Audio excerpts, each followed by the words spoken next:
Everyone, today is 14th March 2021 and let's have a quick look on an article mentioned in the Indian Express. Okay, so here is an article, The Tragedy of the Missing Middle. So here the author is talking about the middle class which has been missing since years in India. So he mentions that in okay, in a country of 138 crore people, okay, and we have a per capita income of 98,000 rupees.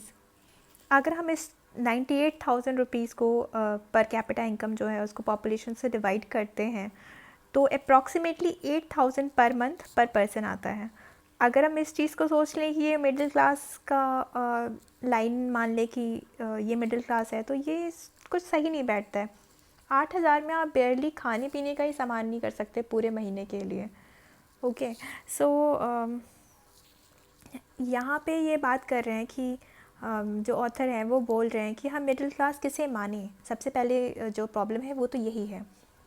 जो 1% हमारा population है that hold 73% of our wealth. Wealth inequality index जो आया था उसमें ये mention था कि 73% of the wealth is being held by just 1% of the population. Okay, and if we consider that the bottom 20% of any developing country must be assumed to be poor, इससे आता है कि सिर्फ मिडिल क्लास में सिर्फ 7% लोग हैं. इसका मतलब नियरली 10 करोड़ पीपल. ओके, तो एक्चुअली मिडिल क्लास अगर हम वैसे देखें तो बहुत कम है. इनफैक्ट उससे भी कम है. हमारा जो इनकम टैक्स पे पॉपुलेशन है जो इनकम टैक्स पे करता है that is barely 2.4%. And if we see that if we consider middle class to from मतलब उनका नंबर जो है वो हम अप्रॉक्सीमेटली सोचें तो 3 से 10 करोड़ ऑन एन एवरेज हम मान लेते हैं कि 6 करोड़ ऐसी पॉपुलेशन है जो मिडिल क्लास में आती है. तो यहाँ पे पहले तो इन्होंने एक्सप्लेन किया कि मिडिल क्लास हम किसे माने. देन उन्होंने ये the subject of the essay is What is this middle class of an estimated size of 6 crore doing?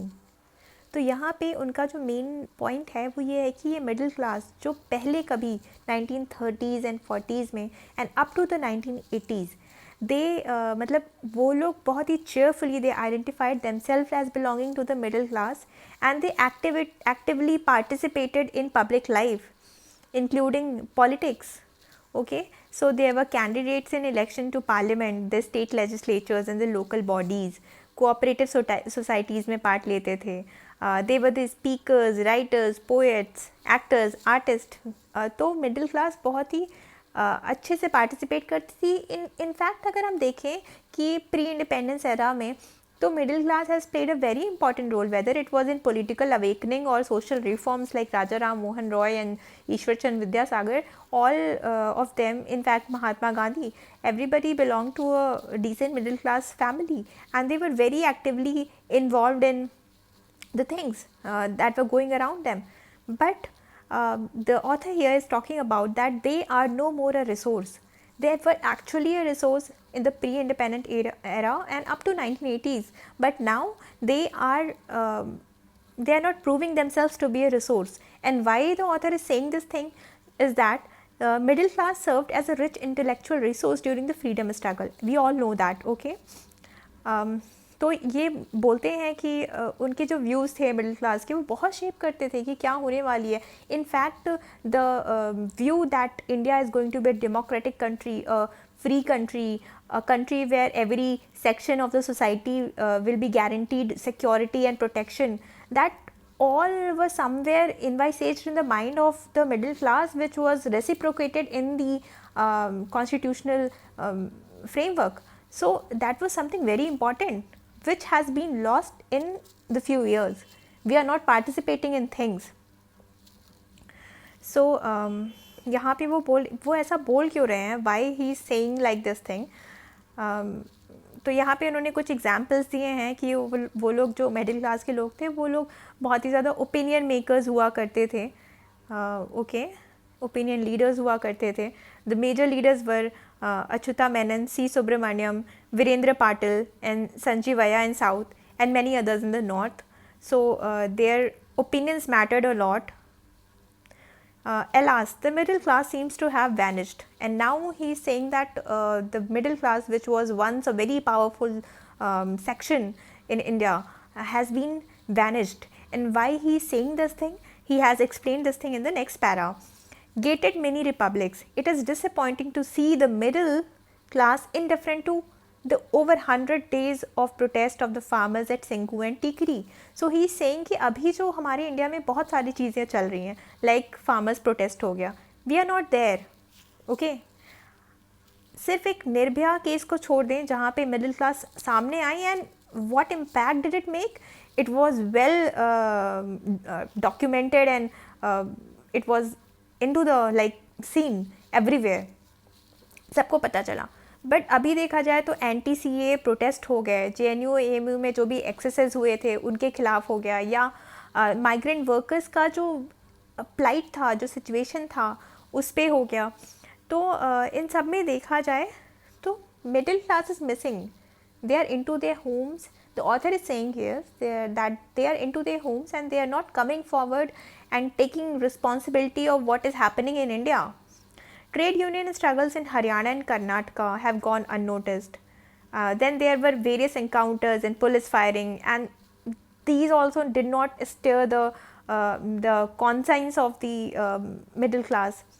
And then there has been arbitrary arrest of social activists, and in fact हर newspaper में almost first page पे हमेशा कुछ ना कुछ ऐसा जो almost in fact अभी द हिंदू में निकला था कि कितना I think there has been around like more than 50% rise in the cases under UPA Act, Unlawful Activity Protection Act, so Prevention Act, sorry. तो उसमें जो है उसमें करीब करीब 1900 लोग अरेस्ट हो गए हैं पिछले 2019 का डेटा लें तो which is very a big rise in such cases, because आप सबको पता है कि UAPA is a very harsh act, and जिसमें कोई आपको वारंट के बिना अरेस्ट किया जा सकता है, बताया नहीं जा सकता कि किस ग्राउंड पे अरेस्ट किया गया है. So it's a very harsh act, and it is somewhere very against the right to freedom and right to life, but still it has been used very oftenly in the last years. So in सब के बाद भी the author here is saying that this has not stirred the conscience of the middle class. Arbitrary arrest of social activists, writers, poets, harassment of opposition political leaders did not seem to shake the middle class out of their complacency. And so जो author हैं यहाँ पे ये कह रहे हैं कि जो भी कुछ हो रहा है, मतलब और भी केसेस इन्होंने बताया जैसे कि गोवा में देखा गया या राजस्थान में चल रहा था, तो बहुत ज़्यादा ये ख़रीद फरोख्त हो रही है MLAs एंड MPs का, पार्टीज़ चेंज हो रही हैं, गवर्नमेंट चेंज हो रही है, एंड क्लियरली दिख रहा है कि कुछ गलत हो रहा है, but still we are not